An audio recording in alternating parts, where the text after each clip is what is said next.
এখন আমাদের এরকম একটি বিএমএস সার্কিট প্রয়োজন, যেটা আপনার ব্যাটারিতে ইউজ করলে ব্যাটারিগুলো আপনাদের কয়েক বছর ভালো থাকে, কখনোই নষ্ট হয় না।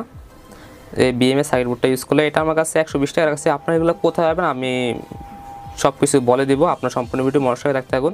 আমি যে ব্যাটারি পজিটিভ তার জয়েন দিয়ে নিয়েছি, এবং হচ্ছে ব্যাটারির নেগেটিভ, এই যে ব্যাটারি নেগেটিভ এই পাশে আমরা একটি ব্যাটারি নেগেটিভ তার জয়েন দিয়ে নিয়েছি।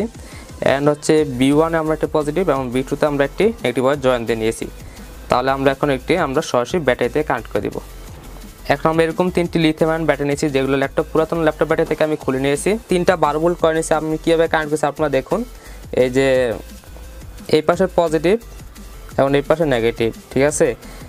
আর এই যে ঠিক এভাবে উল্টাবেন, ঠিক এই পাশে পজিটিভ আর এই পাশে নেগেটিভ। তাহলে কি হলো, এই যে এই পাশে একটা নেগেটিভ ওয়্যার যাবে, এই পাশে একটা পজিটিভ ওয়্যার যাবে, তাহলে আমাদের হয়ে গেল 12 ভোল্ট। এখন আমরা কী করবো, বিএমএস সার্কিটের যে পজিটিভ প্রান্তটি আছে, আমরা এই যে ব্যাটারির 12 ভোল্টের পজিটিভ প্রান্তের সাথে সোল্ডারিং করে দেব এবং এটা উল্টাবো।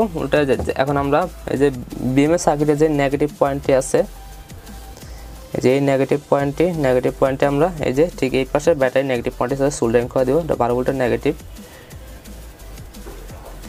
এখন আমরা কি করব, যে B2 যে নেগেটিভ পয়েন্টটা আছে, এটা আমরা এই যে এই পাশে এই যে নেগেটিভ পজিটিভ একসাথে জয়েন দিয়েছিলাম, ঠিক এটার সাথে আমরা সোল্ডারিং করে দেব।